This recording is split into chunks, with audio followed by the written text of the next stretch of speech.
My wife thought it was funny to prank me on April Fools by leaving fake divorce papers and a positive pregnancy test that wasn't mine. I didn't laugh. I packed my bags and ghosted her. 3 days later, she was begging me to come back, saying it was just a joke, but I had already signed the papers. 33 male, woke up April 1st to my wife, 31, already gone for work. We'd been married 4 years, together for 7 total. Normal relationship, arguments here and there, but nothing major. Or so I thought. Found an envelope on the kitchen counter next to my coffee maker. Official looking. My name printed on the front. Opened it. Divorce petition. Looked legitimate. County clerk stamps, case numbers, her signature at the bottom. Grounds for divorce, irreconcilable differences. Filed 3 days ago, March 29th. My hands went numb. Sat down hard in a kitchen chair. Then I saw it. Positive pregnancy test on the counter. One of those digital ones that says pregnant 3+ weeks in the little window. We'd been trying for a year. No luck. She'd been disappointed every month. This should have been good news. Except the paperwork said divorce. Which meant I called her. Straight to voicemail. Texted, need to talk. Now. No response. Called her work. Receptionist said she called in sick. She wasn't sick. She was avoiding me. Spent the day in a fog. Looked up divorce attorneys online. Read through the petition again and again. Everything looked real. Forms were accurate. Our address, marriage date, assets listed. She came home at 6 p.m. I was sitting at the kitchen table, documents in front of me. Hey babe, how was your... Whose is it? She blinked. What? The pregnancy test. Whose baby is it? What are you? Then she saw the papers, started laughing. Full belly laughs. Doubled over. Oh my God, your face! You should see your face right now. I stared at her. It's April Fools. I got you so good. I spent weeks planning this. She was wiping tears from laughing. The divorce papers are fake. Well, mostly fake. I used real forms from online but didn't actually file them. And the pregnancy test? My sister's. She's pregnant, not me. But you totally fell for it. I stood up slowly. You pranked me with divorce papers and a fake pregnancy? Yes. Isn't it hilarious? You were trying to call me all day, right? I had to avoid you to make it believable. Did you actually think I'd cheat on you? More laughing. Where are you going? I'd walked past her toward the bedroom. To pack. Pack? Pack what? Babe, it's a joke. April Fools. Pulled my suitcase from the closet. Started filling it with clothes. Stop! What are you doing? It was funny. Funny. Yes, a prank. Everyone does pranks on April Fools. I kept packing. Toiletries, laptop chargers. You can't be serious right now. You're seriously mad about a joke? A joke. I turned to face her. You made me think my marriage was over, that you were pregnant with another man's child, for a joke. Oh, come on, you'll laugh about this tomorrow. No, I won't. Where are you even going? Hotel. A hotel? Over a prank? You're being ridiculous. I zipped the suitcase, walked past her again. She grabbed my arm. Please, I'm sorry if I went too far. But it's April Fools. It's supposed to be shocking. It worked. I'm shocked that I married someone who thinks this is funny. Left. Drove to a hotel near my office. Checked in. Turned my phone off. Turned it back on 2 hours later. 38 missed calls. 64 text messages. Her babe, please come home. I'm sorry, okay? It was just a joke. You're seriously gonna be mad about this? My sister thinks you're overreacting, Bo. Everyone I told thinks you're being dramatic. Call me back? Call me back? Her. Fine, be a baby about it. I blocked her number. Blocked her on everything. Next morning, called a divorce attorney. Real one. Had a consultation at 2 p.m. Attorney's name was on a card my coworker had given me months ago when his cousin needed one. She's tough, he'd said. Doesn't mess around. Showed her the fake divorce papers my wife had created. So these aren't real? No, she pranked me with them. On April Fools. The attorney stared at me. She pranked you with fake divorce papers and a fake pregnancy test suggesting infidelity? Yes. And you want to file for real divorce? Yes. She leaned back. Okay, let's file that afternoon. Real forms, real case number, real signature. Update 1. 3 days after I left, living in an extended stay hotel. Work knew I was dealing with personal issues and gave me flexibility to work remote. My wife showed up at my office on day 3. Receptionist called me. There's a woman here, says she's your wife. She's pretty upset. Tell her I'm not available. Heard yelling through the phone. Receptionist came back. She's saying she's not leaving until she talks to you. Call security if she doesn't leave in 5 minutes. She left. Got a call from her mother that afternoon. I answered because I hadn't blocked that number yet. You need to stop this nonsense and come home. My daughter is beside herself. Your daughter pranked me with divorce papers. It was a joke for April Fools. Everyone is so sensitive these days. Did she tell you about the pregnancy test part? Silence. She put a positive pregnancy test on the counter next to the divorce papers.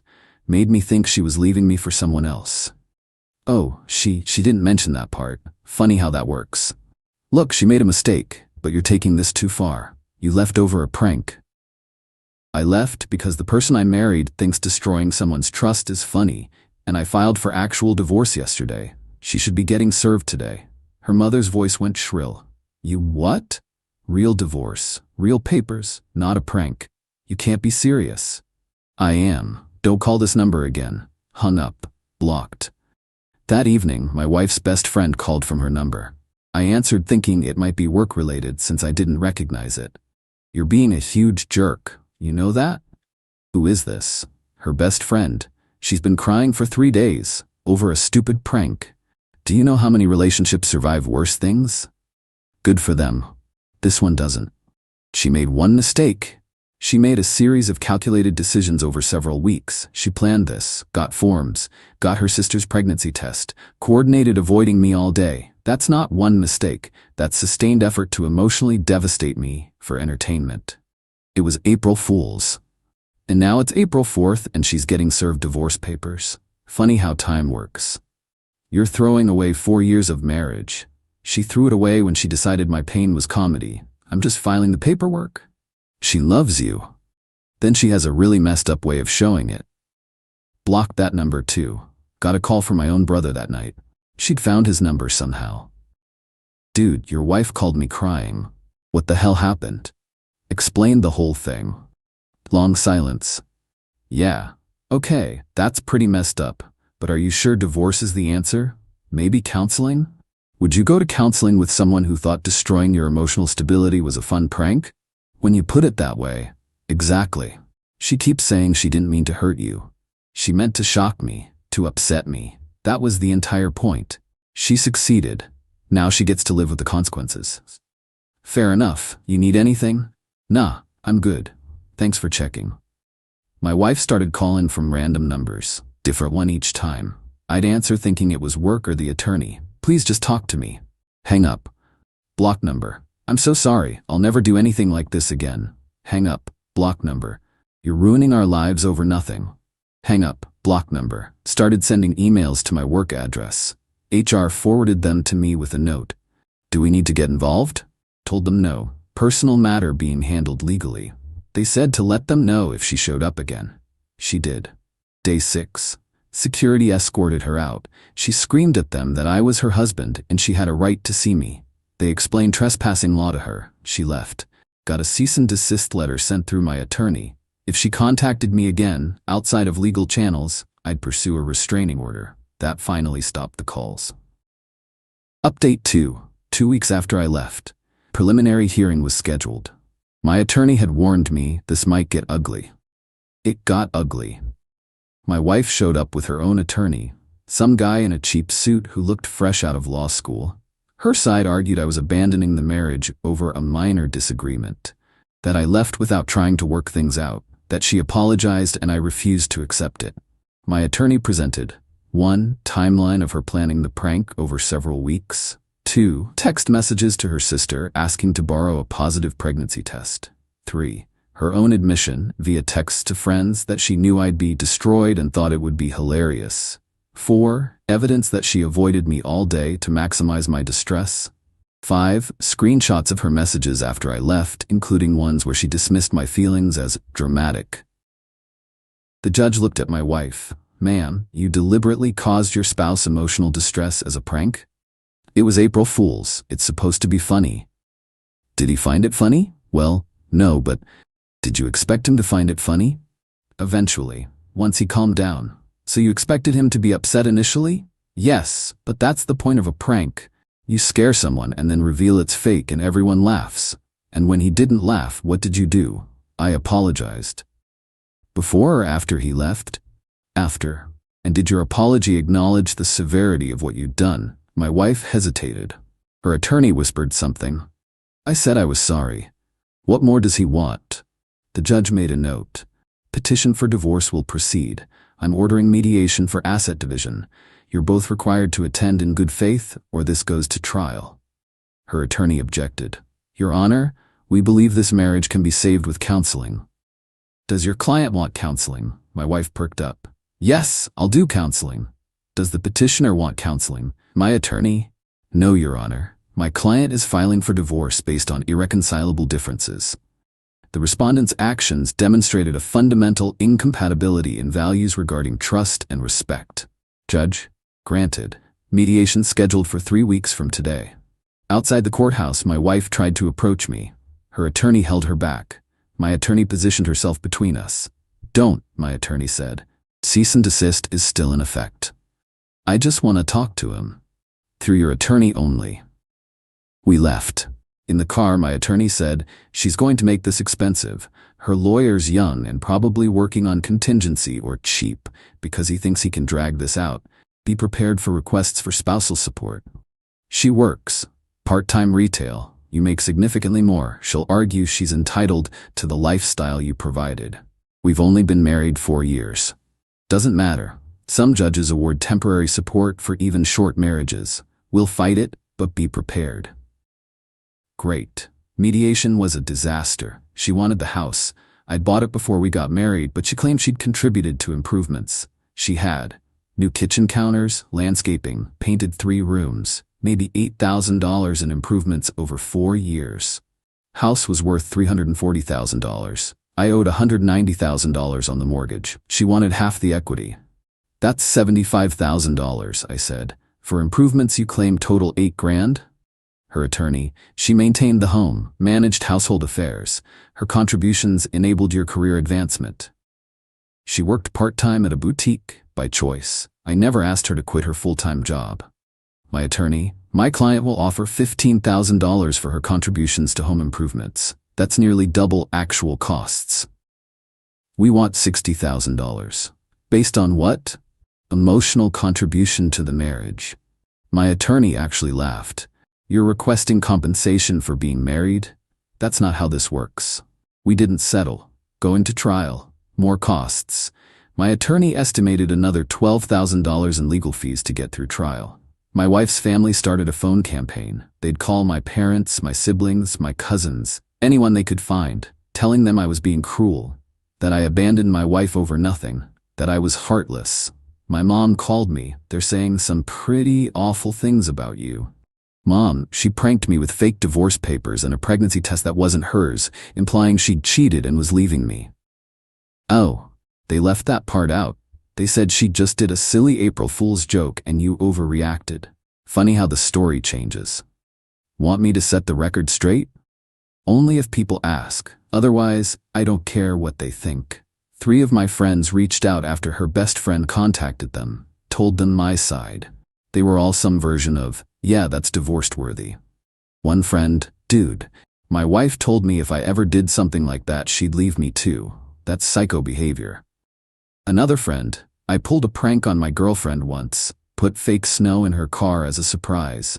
She was mad for an hour. What your wife did, that's not a prank, that's targeted emotional warfare. The validation helped. Started doubting myself sometimes. Was I overreacting? Was this really divorce worthy? Then I'd remember opening that envelope, the feeling in my stomach, the pregnancy test, her laughing at my pain. No, I wasn't overreacting. Update 3. Final. Trial was 8 weeks after I filed. My attorney had prepared extensively. Her attorney argued I'd abandoned the marriage over a harmless prank, that my wife had apologized repeatedly, that I was being vindictive and cruel. My attorney countered with documented evidence of psychological harm. She'd had me see a therapist specifically for documentation purposes. Therapist diagnosed acute stress response, documented trust issues, anxiety about the marriage, emotional distress. Your Honor, the respondent's actions weren't just a prank. They were a calculated effort to cause maximum emotional distress. She spent weeks planning. She coordinated with her sister to obtain a fake pregnancy test. She created counterfeit legal documents. She avoided the petitioner all day to prolong his suffering. When he reacted by leaving, she dismissed his feelings as dramatic and overreacting. This shows a fundamental lack of empathy and respect. Her attorney, people make mistakes. She apologized. Marriage is about forgiveness. Judge, marriage is also about trust. Mrs., why did you think this was appropriate? My wife, in tears. It was supposed to be funny. All my friends said it would be hilarious. I didn't think he'd actually leave. So you wanted him to be upset but only temporarily? Yes, like when you jump out and scare someone. They're scared for a second and then they laugh. Did you jump out and immediately reveal it was fake? Well, no, I had to avoid him for dramatic effect. For how long? All day. So you let him believe for an entire workday that you were divorcing him and pregnant with another man's child? When you say it like that, how else should I say it? Silence. Judge reviewed the evidence. Took about 15 minutes, which felt like hours. Divorce granted. Asset division as follows. Petitioner keeps the house. Respondent receives $20,000 for documented contributions to home improvements and general equity consideration. No spousal support awarded. Marriage was short-term. Respondent is employable, and her actions contributed substantially to the marriage breakdown. Each party responsible for their own legal fees. My wife burst into tears. Her attorney whispered to her, Your Honor, we'd like to appeal. On what grounds? The settlement is unfair. Your client orchestrated an elaborate scheme to emotionally devastate her spouse, then showed minimal remorse when he reacted predictably. This court finds the settlement more than fair given the circumstances. Dismissed. We walked out. My wife tried to approach me again. Her attorney physically stopped her this time. Don't make this worse, I heard him tell her. In the car, my attorney said, that went better than expected. 20 grand is manageable? Yeah, I've got savings. Good, should be finalized in 4 to 6 weeks once paperwork processes. And that's it. That's it. Cost breakdown. $20,000 to her, $18,500 in legal fees, $38,500 total to end a 4-year marriage over a prank. Worth it. Divorce finalized 11 weeks after I filed. Got the official decree in the mail. Felt nothing, then relief, then tired. My ex-wife tried to friend me on social media about 3 weeks later, blocked immediately. Her best friend sent me a message on a platform I'd forgotten to block her on. She misses you, she's sorry, she learned her lesson. Blocked. Her mother sent a letter to my office. HR forwarded it to me unopened, shredded it without reading. They gave up eventually. Or maybe they just ran out of ways to contact me. 6 months after the divorce, I'm doing okay. Sold the house actually. Too many memories. Bought a smaller condo closer to work. Started seeing someone new. Told her the whole story on our 3rd date. Wanted to be upfront. Her response, that's insane. Who does that to someone they supposedly love? That's what I said. You didn't overreact. You underreacted, if anything. I would have burned her stuff. I thought about it. We've been together 4 months now. It's good. Different. She understands boundaries. Respects feelings. Doesn't think emotional terrorism is comedy. Found out through mutual friends, the few who stayed in touch with both of us, that my ex blames me for everything. Tells people I gave up on the marriage and couldn't take a joke. That she's the victim. Let her tell it that way. People who know the truth know the truth. The rest don't matter. Someone at work asked me last week if I regret how I handled it. If I wish I'd tried counseling first. No. Really? No doubts? None. She showed me exactly who she was. Someone who gets entertainment from my pain. You don't counsel your way out of that. You leave. That's cold. That's self-preservation. Still in therapy. Probably will be for a while. Working through trust issues, learning to recognize red flags earlier, processing the whole experience. Therapist asked me last session, do you think you'll ever forgive her? For what she did? Maybe eventually. For who she showed me she is? No. You don't forgive someone for being fundamentally incompatible with human decency. That's harsh, is it? She spent weeks planning to devastate me, coordinated with others, documented her plans in texts. Then when I reacted exactly as any reasonable person would, she called me dramatic. That's not a good person making a bad choice. That's a bad person showing their true character. My new girlfriend knows I have baggage. She's patient, doesn't push. When we have disagreements, she communicates clearly. No games, no gotchas, no pranks. Last week she said I would never do something like that to you. You know that, right? I know. Good. Because what she did, that's not love. That's cruelty with a laugh track. Yeah, that's exactly what it was. I'm 34 now. Divorced. Starting over. Lost $38,500 and a year of my life to a 4-year marriage that ended because someone thought destroying trust was funny. But I'm out. I'm free. I'm with someone who understands that love isn't a joke. And my ex? She's probably still telling people I couldn't take a joke. Let her. The people who matter know better. The rest can believe whatever helps them sleep at night. I sleep fine.